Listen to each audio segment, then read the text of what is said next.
Na Hispanoamérica existe uma distinção muito clara entre o modernismo e as vanguardas. O modernismo não se refere às vanguardas.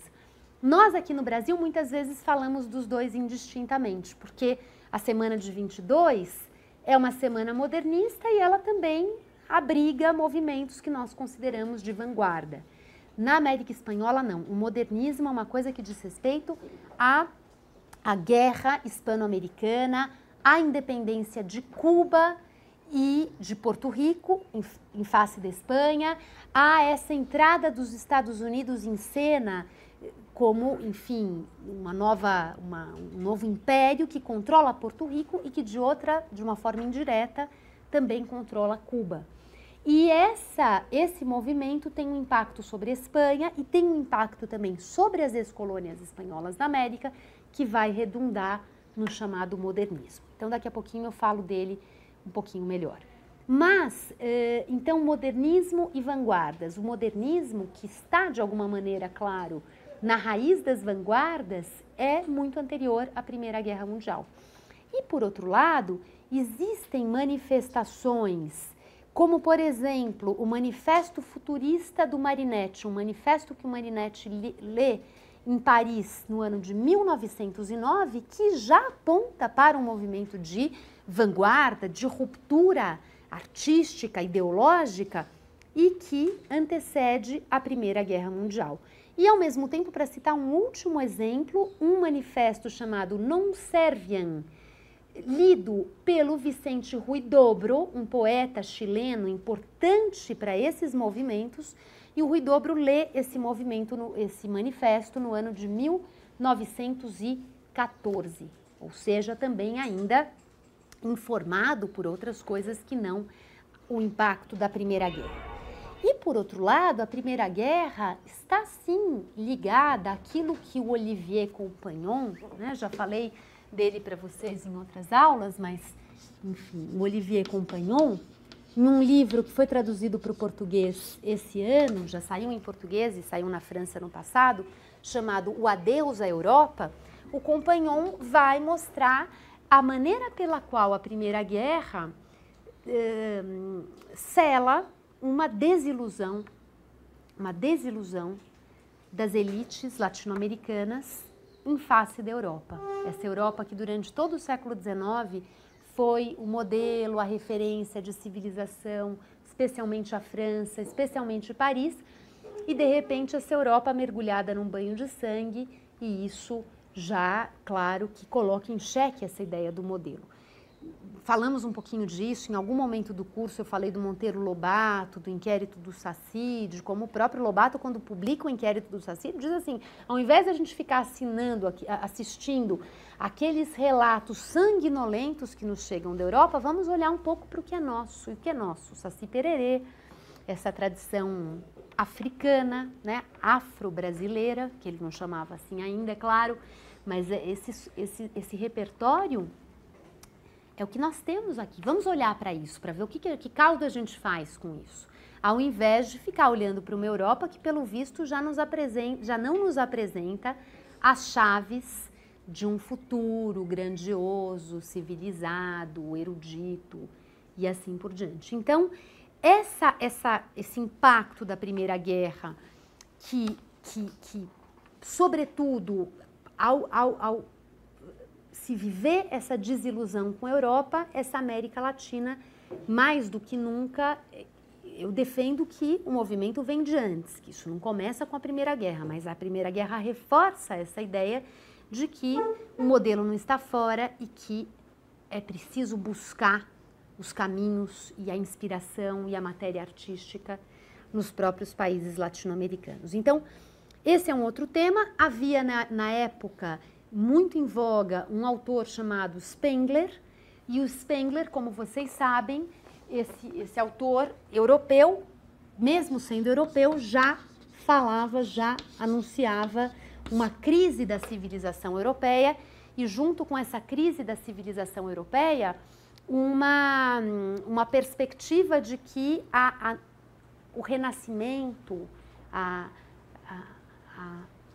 a capacidade de regeneração, de recriação, do nascimento de algo mais fértil, mais promissor, estaria fora da Europa.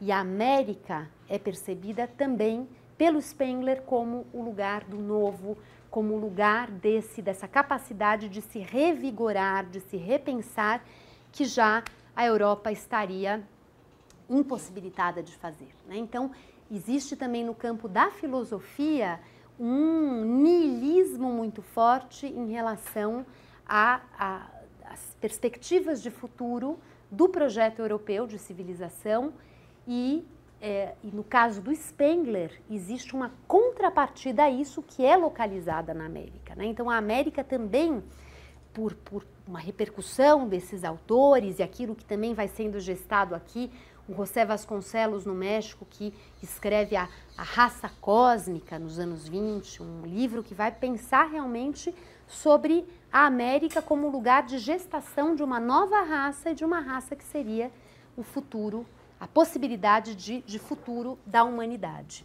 né? De uma nova solução, tanto em termos biológicos, em termos da mestiçagem biológica, porque essa época ainda é uma época em que as categorias biológicas estão muito presentes, como também em termos culturais. Cada vez mais o cultural vai ter a primazia sobre o biológico, né? Essas explicações que, bom, o que significa uma regeneração da humanidade? Isso significa uma fusão de raças? Essa chave da biologia como motor da transformação vai logo perder espaço em favor de chaves interpretativas que privilegiam o cultural, em detrimento da noção de raça, da noção de biologia. Mas os anos 10, 20, 30 são anos ainda de convivência, de tensão, de reflexão sobre essas duas chaves. E essas duas chaves vão também, esse é um terceiro problema que eu queria sublinhar aqui em relação às vanguardas, em relação a esse ambiente que aparece na aula de hoje, que é o problema da reflexão sobre a nação, da reflexão sobre um certo perfil desse sujeito nacional, um caráter nacional, um homem que exemplifica, que de alguma forma simboliza o que vem a ser o Peru, o que é o México, o que é a Argentina, essa busca, enfim, de se traçar uma descrição, um perfil realmente desse sujeito nacional, e essa descrição que procura apreender a nacionalidade se torna uma obsessão de vários intelectuais e artistas que de alguma forma estão nas vanguardas ou circundam as vanguardas, informam, dialogam com essas vanguardas. Ou seja, eu mencionei aqui o problema da circulação, não é? O problema da circulação Europa, América. Eu mencionei aqui um segundo problema, que é esse da Primeira Guerra Mundial e dessa crise de idealização do modelo europeu, e a crise do modelo europeu suscitando um olhar, uma busca pelo local, pela matéria local. E um terceiro problema que atravessa esse das vanguardas é o da busca pelo nacional. O nacional pensado em termos de uma identidade cultural. Uma identidade cultural que, como eu também já sugeri a vocês, que o tempo todo ainda dialoga com a ideia da importância da biologia, a importância da natureza, ou seja, esses determinismos da natureza que não perderam ainda o trono. Nos anos 30, Gilberto Freire, Sérgio Buarque de Holanda, nos outros países, vários outros autores vão começar a fazer essa transição para um conceito, uma ideia de identidade que não necessariamente se explica pelas determinações da natureza, mas ainda nesse período essas matrizes estão muito presentes. De toda maneira, quer dizer, com um discurso mais biologista ou mais cultural, culturalizante, dependendo do autor, a coisa se equilibra de uma forma particular, mas todos esses discursos se colocam a serviço de uma obsessão dos intelectuais dessa época, E essa obsessão é a busca do nacional. Essa busca do nacional leva esses autores, muitas vezes, a viajarem pelos seus países, viajarem pelo interior, viajarem por aquilo que era chamado do país profundo. E essa viagem pelo país profundo colocava esses escritores em contato com uma realidade ainda pouco conhecida, de índios, de negros, de gente pobre, de populações rurais, de fanatismos religiosos, enfim, de todo um ambiente visto ao mesmo tempo com um certo repúdio, quer dizer, aquilo era o atraso, e essa visão, claro, ela ainda está presente, né? Não se trata, bom, então tudo é o relativismo cultural, o multiculturalismo, não. Esse não é o cenário do multiculturalismo. Então, a ideia do atraso, da barbárie, do fanatismo, da ignorância, são termos que aparecem nessa literatura. Agora, por outro lado, isso também é visto como uma matéria que precisa ser conhecida, que precisa ser mapeada. E isso vai se colocar no Brasil, no Peru, no México, na Argentina, como uma dimensão que vai sendo abraçada por esses artistas e por esses escritores. Então, a terceira questão que eu queria colocar era essa da busca pelo nacional. Existe um livro ainda não publicado em português da Patricia Funes, que é uma historiadora argentina, e o livro se chama Salvar la Nación. Foi publicado na Argentina em 2006 pela editora Prometeu.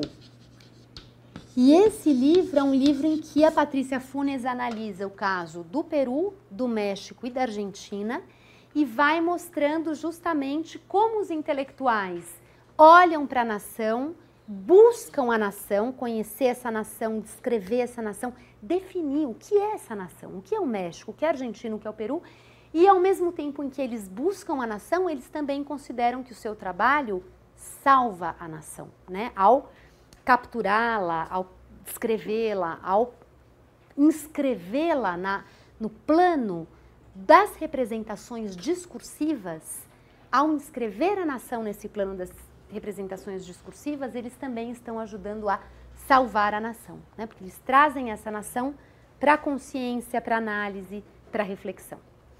Então, essa é uma terceira chave importante. A última chave que eu vou mencionar aqui é a chave também, assim como na Áustria do Chorsky, nessa Viena do final do século, é a chave das gerações, da noção de geração.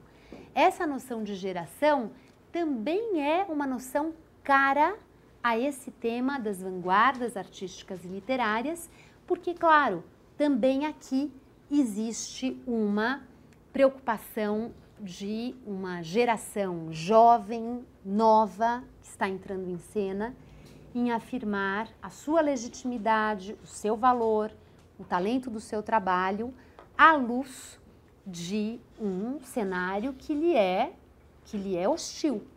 Um cenário que já tem os papas, já tem aquilo que é aceito, aquilo que tem lugar nos museus, aquilo que tem lugar nas coleções particulares, né? A arte já tem valores definidos e para chacoalhar esses valores e abrir espaço para o novo, existe uma forte atitude de se afirmar esse movimento como um movimento geracional, e é uma geração que procura se articular, que procura se agregar em torno de instrumentos coletivos de intervenção para que aquilo tivesse força.